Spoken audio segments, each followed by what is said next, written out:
Welcome to Chamber Today. This episode will focus on the changing economic conditions in our area. We'll talk with a few of our Chamber members about how to help weather the storm. So get ready to take some notes on Chamber Today.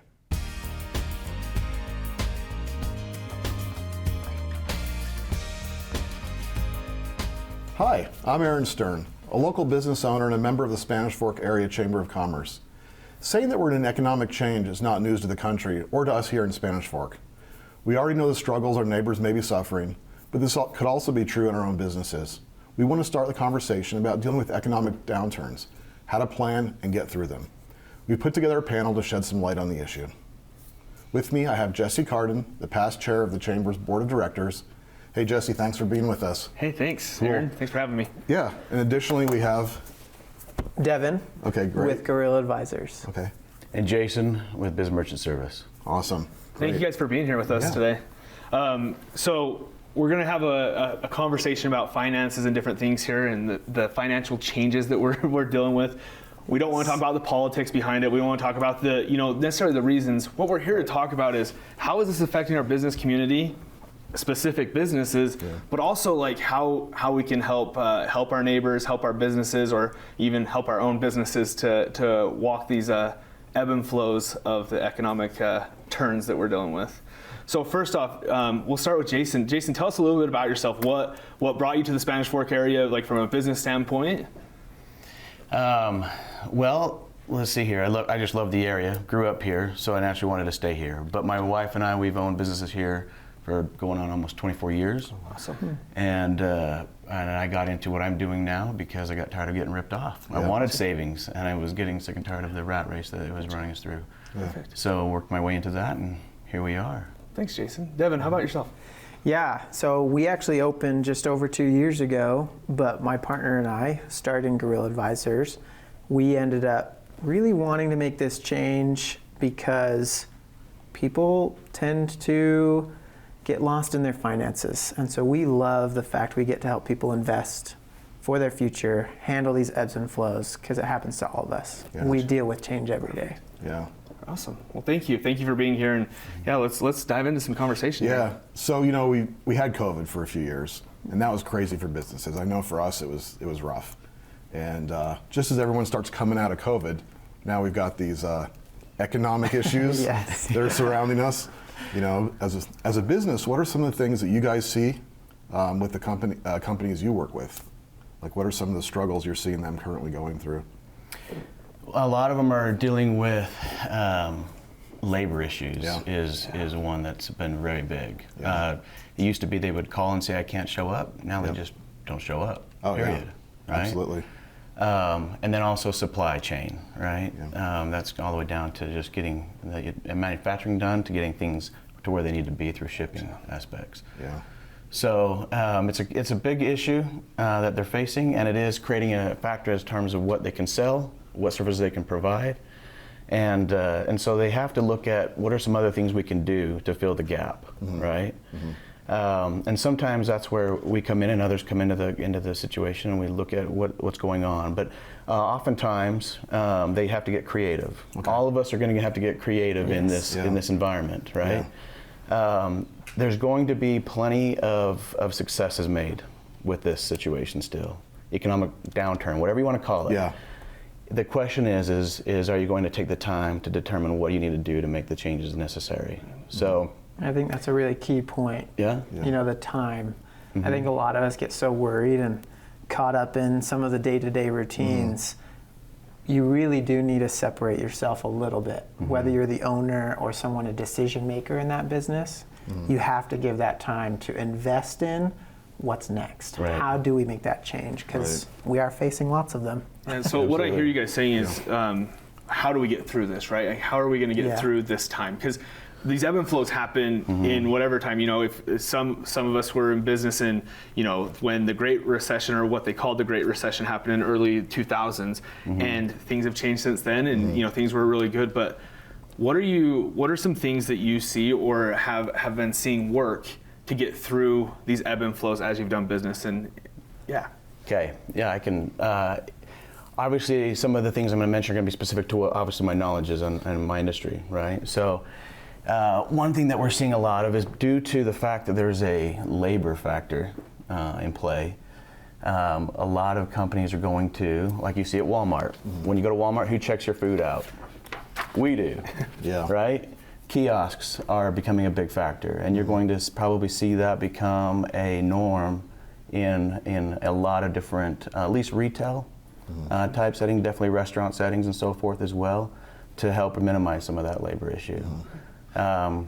Also, when it comes to filling the void in terms of logistics within the company, some things that I'm seeing is a lot of companies will, and it's no fault of their own, as we've had this great success, going on and the, with the economy for a while, businesses start to pick up all kinds of different things to provide more solutions and so forth. In that process, they also pick up more expenses along the way, Yeah. right? Yeah. And now they're at a point where they got to start cutting it, and they don't even know what to do and how they got there. Right. And so what they need to do, what a lot of them are resorting to now, is looking at how can I take what I'm doing here and combine it so that's just one solution instead of 5 or 6. Yeah, it's kind right? of looking for different ways to leverage items or Yep. leverage Yeah. tasks, those different things. Everything down from processes to software. Right. There is the ability to do it. I know How about- for, oh, go yeah, ahead. I was going to say for us, software is a big thing when we, for our inventory and our warehousing and shipping. Yes. We've been able to combine different softwares that we're using into single Yeah. solutions. So innovation. Yeah, absolutely. For sure. Some innovation during this time. Yeah. Devin, what are you seeing? Are you seeing something different? Yeah. Or No, very similar. I mean, I think that a key, maybe a recommendation would be as you're looking at these softwares or Yeah. merging some of these processes together, Yeah. have efficiency metrics. Yeah. I think that we go back to, you have to judge Yeah. what you're doing on a day-to-day basis. That comes down to expenses and operations. And are people really looking into, are my dollars affecting future dollars? Right. That concept of investing properly. Yeah. Aaron, maybe this question's for you actually. Okay. So you have Yeah. a business downtown, Yeah. and it's also online, right? Yes. Like it does both. Yeah. Are you seeing a difference in how those two are playing out, or is it kind of similar in that that ebb and flow that we're talking about? Like we had mentioned earlier on with COVID, coming out of COVID, obviously for a retail business, being both online and brick and mortar, we shut down for a month and a half during COVID, due to social pressures. And, some of our locations, it took a while for them to get back online to where they were before. But at the same time, our online business started doing better. And now that we're out of COVID, we've seen that our online business has remained strong, but the retail brick and mortar stores have also recovered as well. Gotcha. But you mentioned labor earlier on.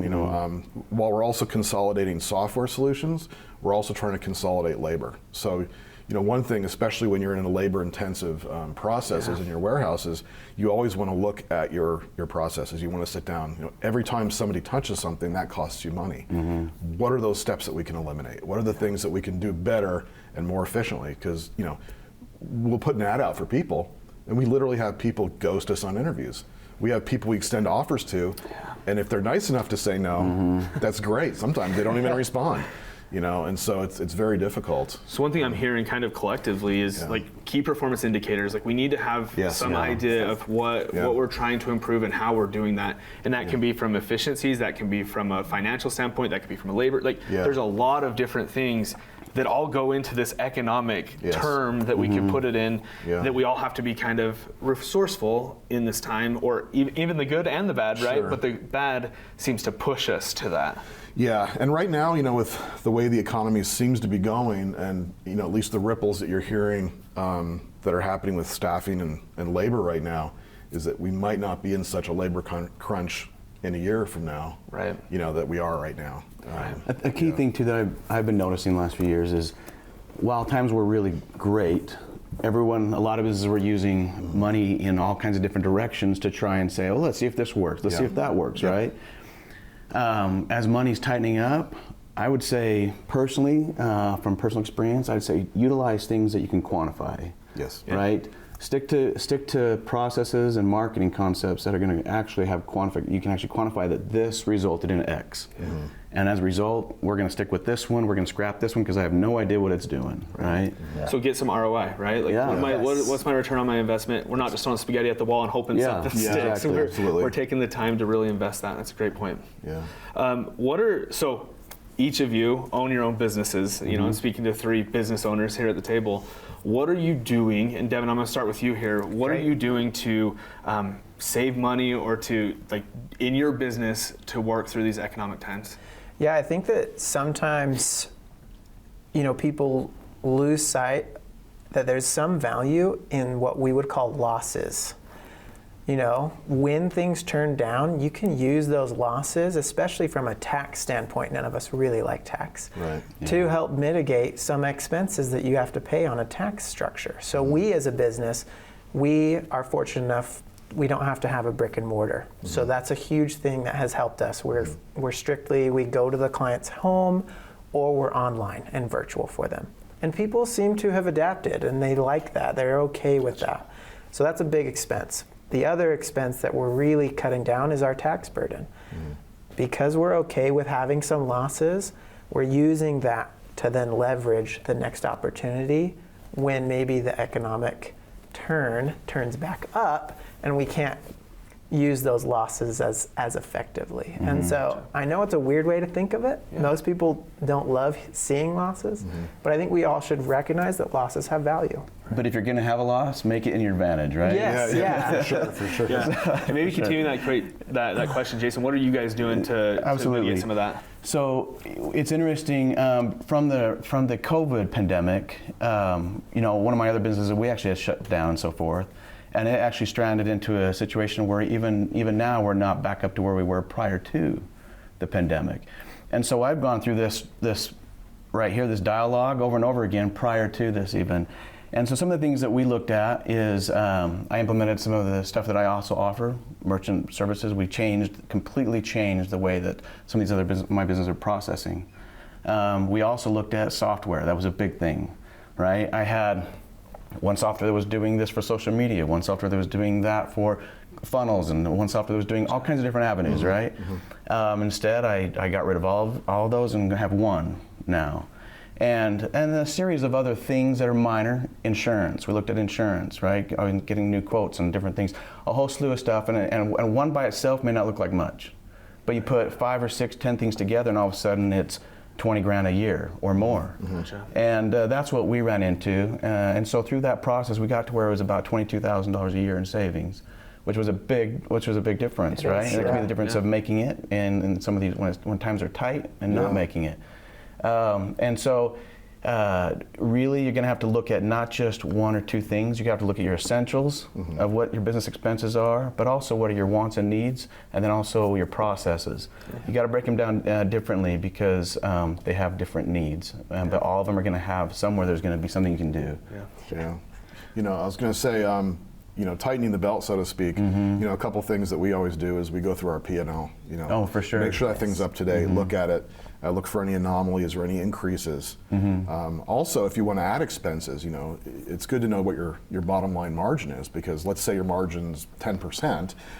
If you want to add a $500 a month expense, you got to think about it. I got to make $5,000 more in sales. Yeah. And a lot of people don't think of it like that. They just think, oh, $500, it's not that much because I'm making a lot of money. But now you've increased the threshold of what you've got to bring in revenue just to cover what you've just now added to your bottom line. And most businesses would do that a handful of times a year. Yeah. Right? Not just once. Yeah. So they've really got to be thinking this through. Absolutely.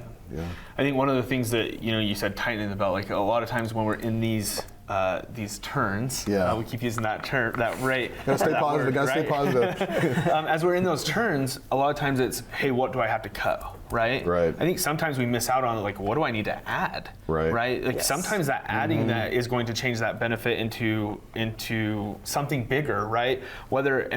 Obviously I don't know exactly what that is for each business, but like, hey, do I need to change my marketing plan? Do I need to change who I'm using for X, Y, and Z.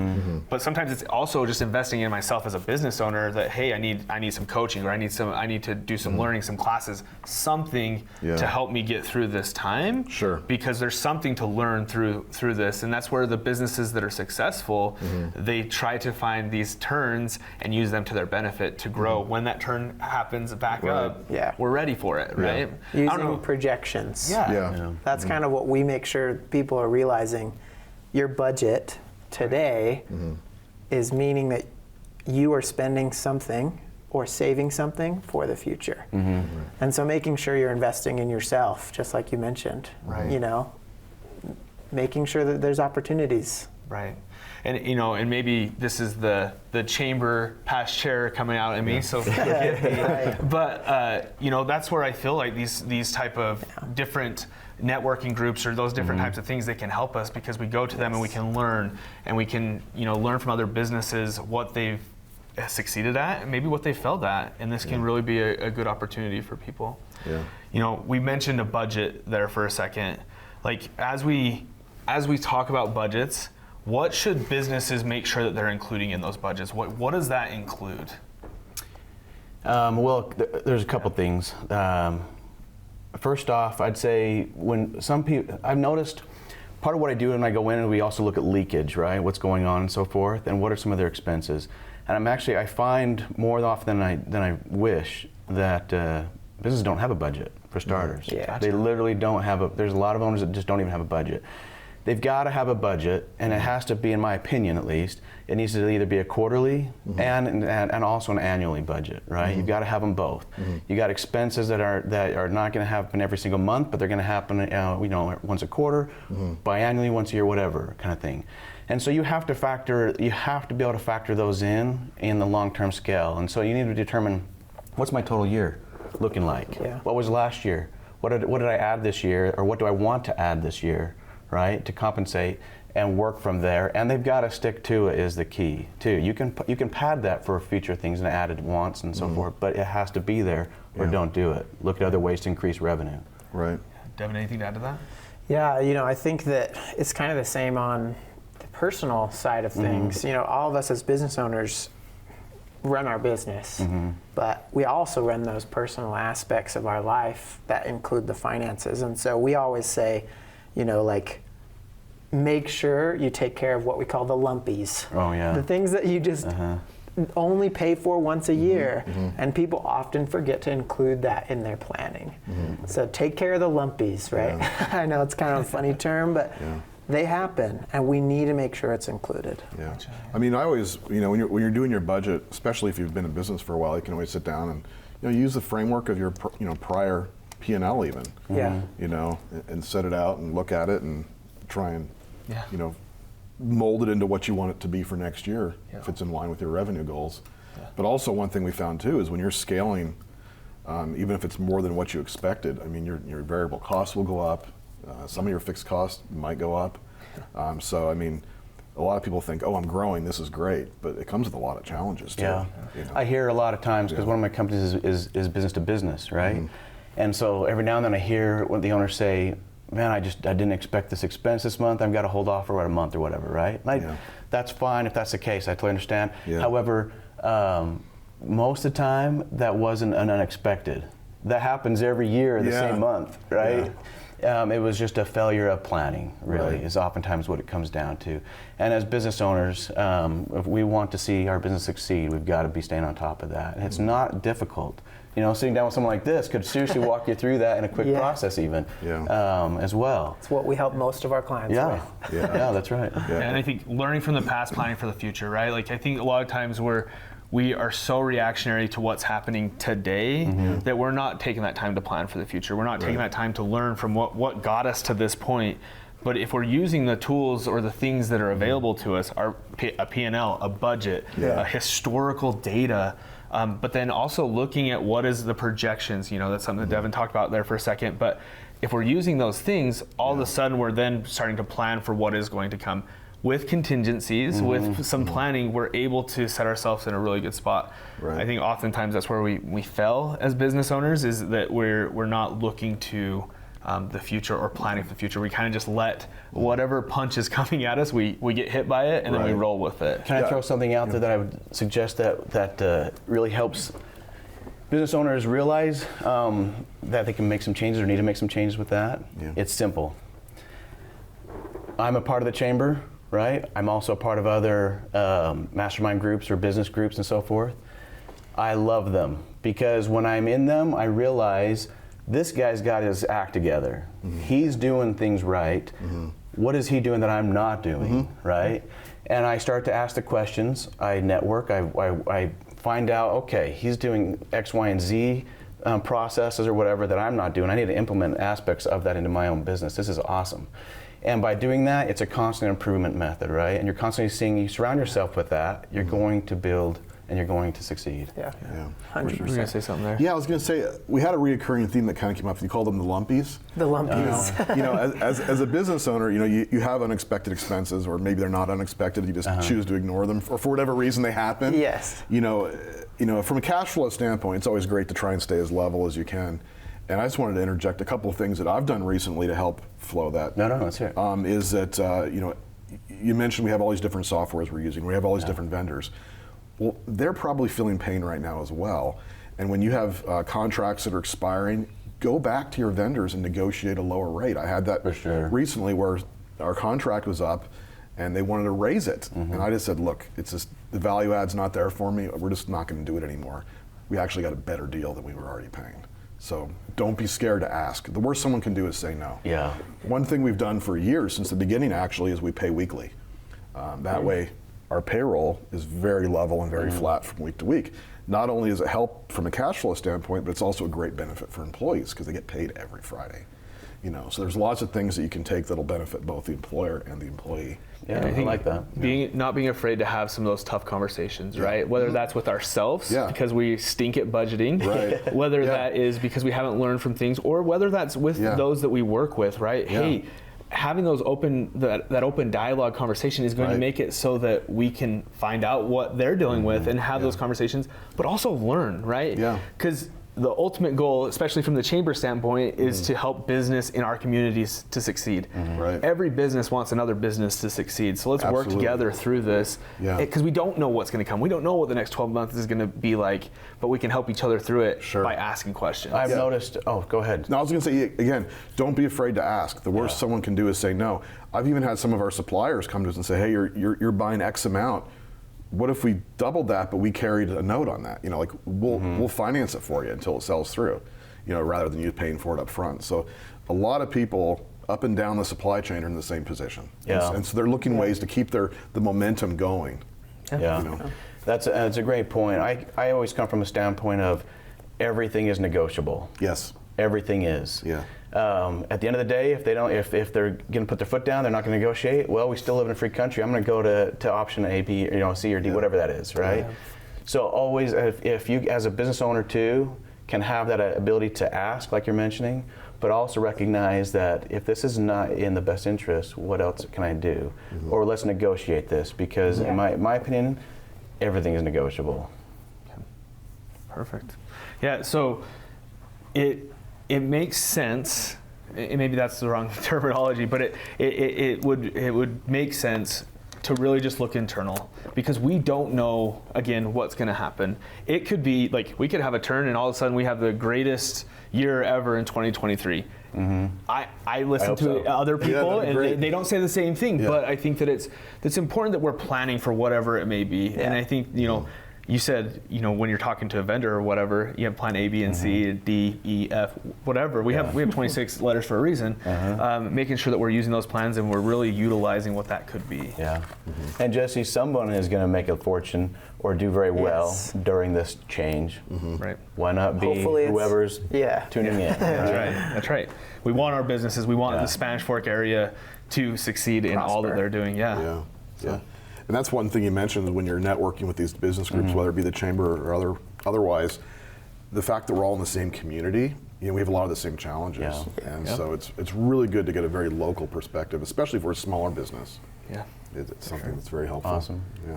Well, thank you for having this conversation with us and being Yeah. here today. It's You important. bet. Appreciate it, guys. It was great.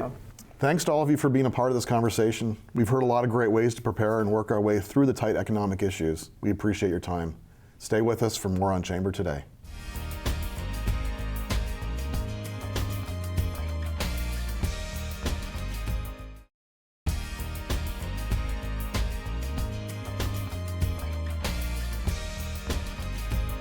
Welcome back to Chamber Today.